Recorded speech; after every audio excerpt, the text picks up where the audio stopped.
Today on Resource Review, we're taking the hard work out of evaluating ICT kit by looking at 3 items for use at primary level.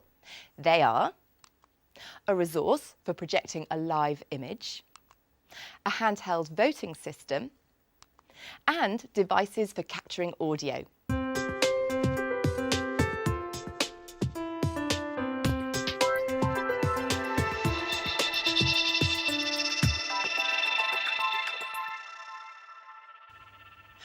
Recommending today's resources, we have Dave Smith, an ICT education consultant and leader for school improvement through ICT at Endgame Primary School in the London Borough of Havering. Now on the panel today we have Fiona McCorkadale, who is ICT coordinator and assistant head at St Luke's Primary School in Islington, and Ray Barker, director of the British Educational Suppliers Association. And Matthew Tosh, our roving resource investigator, is out and about and he's visited a school to see how they fared with our resources. Now, Dave, your first resource for us today is this. It's the AvaVision Portable Visual Presenter. Tell us, what is it and why do you like it? Well, the visualizer is a marvellous bit of equipment actually, because you're able to present any item, artefact, object to your class so they can see close up anything that you have. Here, for example, we have some leaves. I can see the cells within the leaves themselves. Now you could do the same thing with mini beasts. They could be, monster size on the screen, and it's absolutely fantastic for things like frog spawn as well. But if you go on from there and actually take things like text as well, you can place text underneath here. And I've just put some text underneath here. Right, and you can see the text on there. So the children actually can come up to the visualizer and share their work. It's a brilliant piece of equipment and it works really well and it's simple to use. Now, does this one, you think, stand out from what else is available on the market? I think it compares very favourably with the other visualisers on the market. This one has good functionality in terms of the software that comes with it as well. But it's a very, very good visualiser in terms of the camera quality, which I think with a visualiser is the key element. OK, thank you very much. Well, we've sent Matthew Tosh, our roving resource investigator, off to Essex Primary School in Newham, East London, to see how Faye Spooner and her Year 3 class get their teeth into the visualiser. What is that? Tell me about the surface, about the top of my tooth. Talk to your partner if you had to describe... Faye, we found a quiet corner. Can you tell me how you've been using the visualiser? I use the visualiser to show children my wisdom teeth that had been removed last week as a visual prop. Looking at them out of context, so not just in the mouth, it gave a very visual focus to the teaching. How wide is it? Can you read it? 1 centimetre. Good.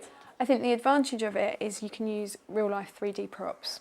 It's better than a projector because you can actually rotate it, move it around, you've got colour, high quality picture. But doesn't a webcam do the same job? A webcam does a similar job, but with the visualiser it did have its inbuilt lighting system, so you can light up what you're looking at and change the lighting on it. And this is the bottom of our mouth, so I'm going to write that on this sheet. I particularly like the fact that you could use it for a worksheet. It's there, it's ready to use for the things that you haven't had time to prepare or put onto a flip chart.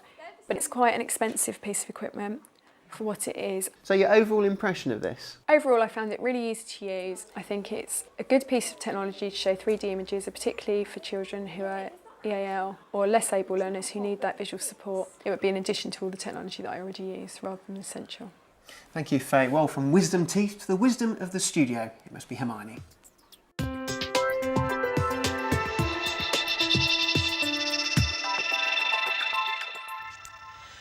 Well, Dave, what I'm wondering is whether this is really just an expensive way of displaying something that perhaps might be better just passed around the class, as we saw in the film. I mean, for the pupils to get their hands on the leaves or the teeth would be quite nice, wouldn't it?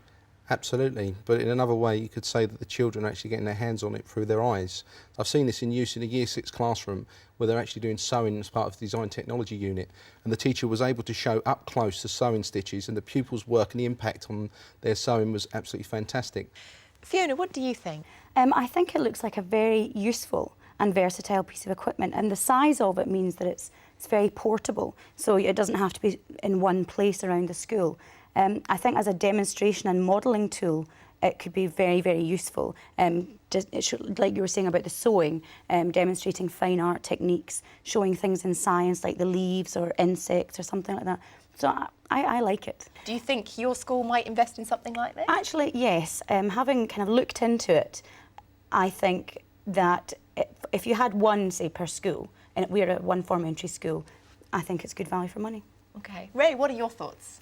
I think it'll be compared to an interactive whiteboard, obviously. Most schools have those now and are used to that as a display technology.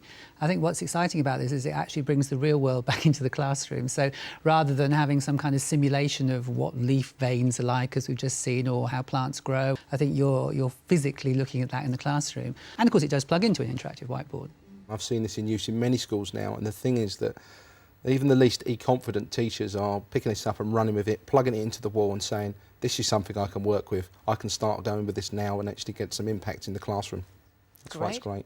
OK, well, thank you all. Now it's time to move on to Dave's second choice of resource for us today, and it is the Promethean ActiVote handheld voting system. Now, Dave, again, explain this resource to us and why you like it. OK, this voting system is actually linked in with Active Primary software. This enables us to actually set our own question sets for the children and assess where they're at. So what I'm going to do with you in a moment is actually going to get you to vote on an issue. Okay. So this might be used within PSCHE, for example. So I'm going to say to you, yes, OK. here's my issue, is that are you in favour of school uniform? And I'm going to ask you to click either A, if you're in favour, F, if you're against, or somewhere in the middle if you're not quite sure. Press your buttons now. If I just click now on that, automatically I can see how you've answered. Ooh. So I can see who answered what. Right, Okay. so we're all fairly much in favour of school uniform, but... And I can see the answers there as a percentage as well. OK, thanks, Dave. Well, let's now go back to Essex Primary School and to see whether ActiVote gets the thumbs up from Faye and her pupils. Candy floss or potato? Let's have a look. Have a go yourself, it doesn't matter if you get the answer wrong. Oh, 88.5%, nearly the whole class knew that it was candy floss that was bad for your teeth because candy floss has got lots of sugar. Faye, can you tell me how you've been using the ActiVote system? In today's lesson, we used it at the beginning of the lesson as part of an assessment to assess what the children already knew about their teeth. Then towards the end of the lesson, speaking and listening, where they were talking about what teeth animals might have and why, and then voting on it. Are they all flat? What animal might have canines? Talk to your partner. Tiger, sharks. At the very end, it was just a quick self-assessment, so I knew where the children stood and how they felt about the whole lesson. Are you on a red light? I need some help on this, please. Are you in the middle? I know the names of the different teeth. It's very inclusive, so it includes all the children in the class, whatever ability, and it lets them all have a voice. So even the shyer children that don't want to speak out loud get to have their say and their turn. The beginning setup, when you have to register them, takes 5-10 minutes to do, but once they're registered on the computer, that's it. What is it you really like about this? I like the instant feedback. I like the fact that you stand there, you can instantly see if a child understands something, if a child doesn't. And if I asked you to summarise it, what would you say? I've really enjoyed using ActiVote in the classroom. Overall, I find it really easy to use. It fits in with the government's agenda for assessment for learning. It gives all children a voice in the classroom. They love them. Whenever we get them out, they want to use them. Thank you, Faye. Well, it's definitely got a good vote here. Let's see what the panel think.